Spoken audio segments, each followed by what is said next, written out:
మెదక్ జిల్లా వెల్దుర్తి మండల కేంద్రంలో మహాత్మాగాంధీ జయంతి వేడుకలు ఘనంగా నిర్వహించారు. జాతిపిత మహాత్మాగాంధీ జయంతి సందర్భంగా స్థానిక హనుమాన్ దేవాలయం వద్దన్న గాంధీ విగ్రహానికి తాజా మాజీ సర్పంచ్ ఆముద భాగ్యలక్ష్మి ఆంజనేయులు, వైసీపీ సుధాకర్ గౌడ్ ఆధ్వర్యంలో గాంధీ విగ్రహానికి పూలమాలలు వేసి నాయకులు ఘనంగా నివాళులర్పించారు. భారతదేశ స్వాతంత్ర్యం కోసం పోరాడిన మహానీయుడు మహాత్మా గాంధీ అని అన్నారు. ఆయన చూపిన మార్గంలో ప్రతి ఒక్కరూ నడవాలని పిలుపునిచ్చారు. చెడు వినకు, చెడు మాట్లాడకు, చెడు చూడకు అనే నినాదంతో ముందుకు సాగిన గాంధీ ఆశయ సాధన కోసం ప్రతి ఒక్కరూ కృషి చేయాలని పిలుపునిచ్చారు. ఈ కార్యక్రమంలో మాజీ సర్పంచ్ ఆముద భాగ్యలక్ష్మి ఆంజనేయులు, వైస్ ఎంపీపీ సుధాకర్ గౌడ్, శేఖర్ గౌడ్, గ్రామ పంచాయతీ ఈవో బలరామరెడ్డి, రమేష్ చందర్ గుప్తా, రమేష్ గుప్తా, సుధాకర్ గుప్తా, యాదగిరి, ఇతర నాయకులు పాల్గొన్నారు. అతడు అహింసా మార్గాన్ని మనకు స్వతంత్రం సంపాదించాడు కాబట్టి అతన్ని చిరస్మరణీయంగా మనం చూసుకొని అతని కోసం 2 గుళ్ళు కూడా స్థాపించారు. ఈరోజు మన తెలంగాణలో ఒకటి, ఆంధ్రప్రదేశ్లో ఒకటి.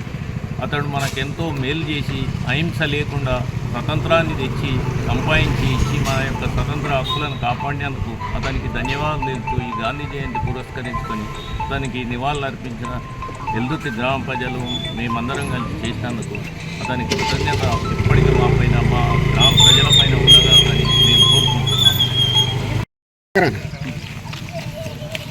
గాంధీ జయంతి సందర్భంగా మనము గాంధీజీ ఎన్నో సత్యం మాట్లాడే, చెడు వినొద్దు, చెడు కనొద్దు, సత్యం మాట్లాడాలి. ఆయన గారు చేసిన ఎన్నో మంచి పనులు మనమందరము పిల్లలకు నేర్పాలి. అలాగే పెద్దలను చూసి గౌరవించాలని నేర్పాలి. పిల్లలకు అన్నీ గాంధీ గారు ఎలా చేసిండో, అమరవీరుడు ఆయన అనేక కార్యక్రమాలు చేసి ముందుకు నడిచి ఎన్నో కార్యక్రమాలు చేసాడు కాబట్టి ఆయన ఇంత గణనీయంగా ఇన్ని సంవత్సరాల నుంచి మనం అన్ని గాంధీ జయంతి జరుపుకుంటున్నాము. అలాగే ఆయన చేసిన మార్గాన్ని బట్టి మనం అందరము నడుచుకోవాలని.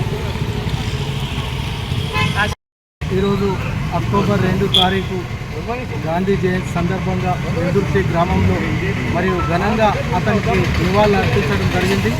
మరియు అలాగే గాంధీ గారి ఆశయాలు చాలా గొప్ప ఆశయాలు. సత్యాగ్రహం చేసి అహింసతోటే స్వాతంత్రాన్ని సాధించినటువంటి వ్యక్తి.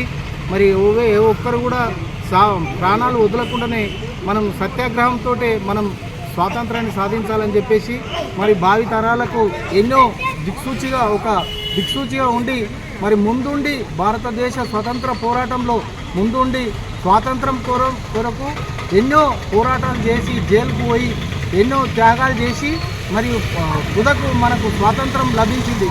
కాబట్టి అతని ఆశయాలను ఎల్లవేళలా అతడు మన భారతదేశం ఉన్నన్ని రోజులు, సూర్యచంద్రులు ఉన్నన్ని రోజులు అతన్ని మరవద్దని చెప్పేసి నేను కోరుకుంటున్నాను.